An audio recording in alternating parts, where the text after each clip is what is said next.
circuit. But here is Raw, Pete Rayner, who's currently in Class D. And he's number 1 in his class then, and 3rd overall, a minute to drip, but still pushing very hard indeed. He knows he's got competition. He's currently in front of Chris Marshall on the road and in the timesheets as well. So Pete Rayner doing a very good job at this particular point. So Duckworth brings his car across the stage. Chris Marshall in 5 rally victory because he actually completed too many laps in stage number 5. So he's actually taken himself out of the contest for overall rally victory.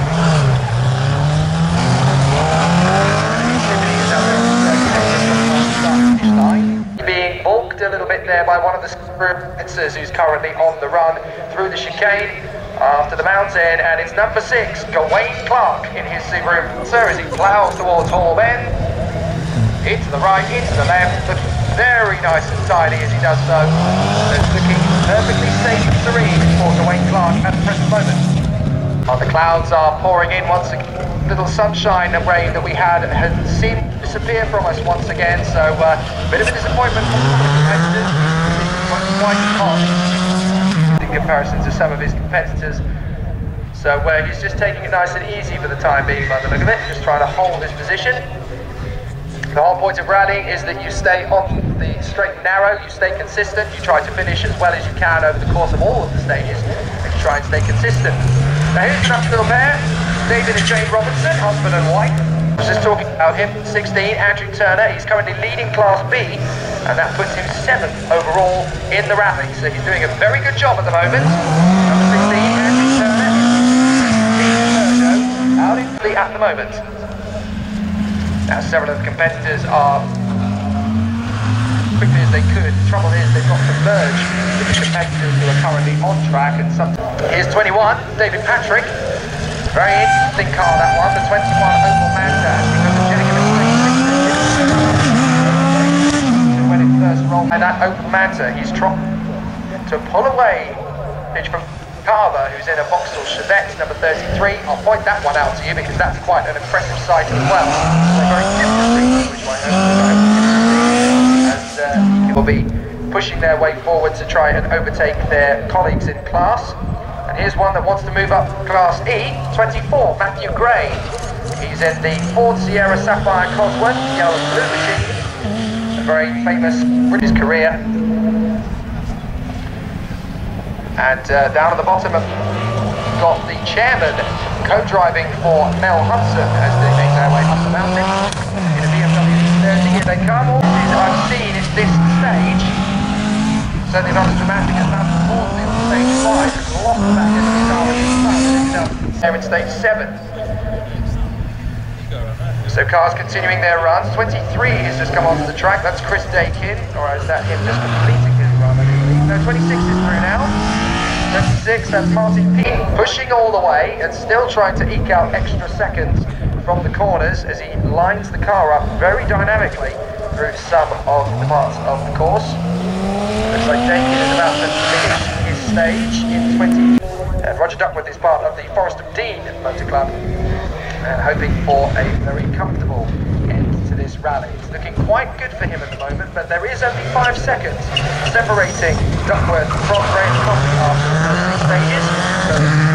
So a lot of inter-class battles behind them, and it's now over a minute behind them, but up they come to mountain. Here's Duckworth, left, right, left, very nicely out, powering up through the gears and through the Hall bends, and he's looking absolutely nailed to that corner. Fantastic. In his number 2, Subaru Impreza. Eventually, where is he? Because he came into the mountain, but I think he's spun. I think he's actually spun the car. The marshals are running towards him. He went into the mountain, corner, but he's lost it. I think that could be the difference between victory and second place. Coffey continues on. Yes, Coffey actually lost the back end of the car. That is good for second place overall in this rally. Very interesting then that the going to get to the mountain when his chances of winning the rally just ended. Well, the marshals are keeping a close eye on these tyres. They're going to push for every last second now. Very close. behind the marshal, so it looks like Rayner might have clipped them on his way past. Number 5, Chris Marshall, very fast and swift. Number 3, Turnbull, seen his chances of going for victory completely dashed. And with Coffey making that mistake, he's really going through that one later. In this, he's driving a good job. And here's number 6, Gawain Clark from Lincoln. 20 rally drive. Great Mark, he's absolutely enjoying this particular track, in fact. He's also had a couple of class wins on a motorbike here, and he also won the London to Cape Town Rally with been 20 years on and off in the world of... who's the next car that we're going to see approaching the Hall Bends? Well, it's 14.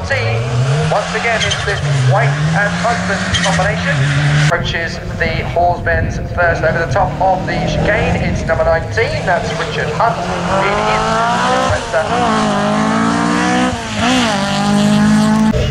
So that's going to be almost impossible for Richard Hunt to move up through the order, but he's... Well, it is going to be almost 4 minutes. My apologies. It's actually Matthew Gray for Sapphire Cosworth. Only a problem for him really is going to move him further up the order. Overall, and 8th in Class D. Here is that Sapphire Cosworth we were talking about earlier.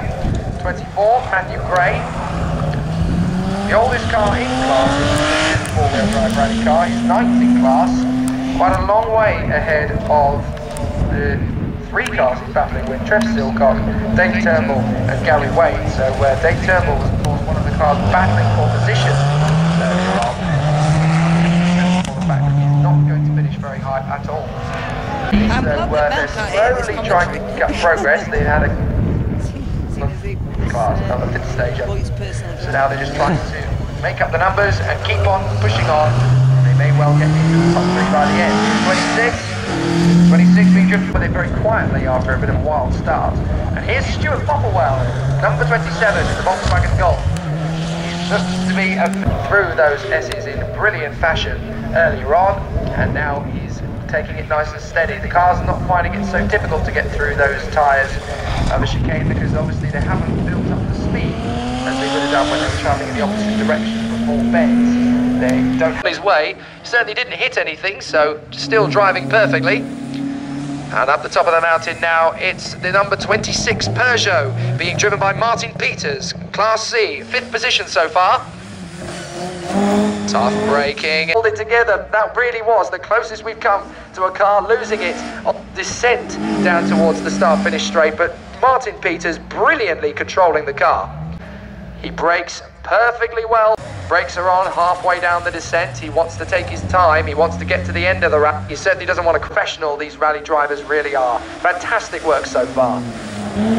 So now the next one up the mountain, very much on the limit, but he holds everything together. So perfectly judged by Graham Gibbs, pushing to the limit, but not over it. Fantastic work.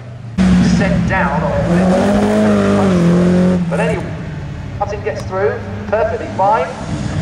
Position. Now here's the Chevette. Are we going to see one wheel in the air? He's probably made up some time on some of his rivals. So up to the top of the mountain now comes Steve Briggs in his Ford Escort, number 36. Looking for the outside Renault Clio. Fourth in class is running a C-Class Renault Clio.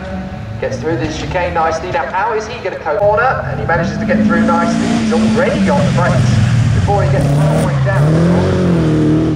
Now 47, Malcolm Maudsley, his red and black Subaru Impreza is going to come up the top of the mountain now and into the S's. He's got to time this absolutely perfectly. He's already had a couple of off today. 7, this is Robert John in his Toyota MR2. Oh, my word, he managed to recover that one brilliantly. Counter steering on the exit, through the recovery from Bayliss. He almost went into the cones on the left side of the corner. He manages to recover it, and the second one, full speed, charging up through earlier just a moment ago. So Phil Foster will be trying to get his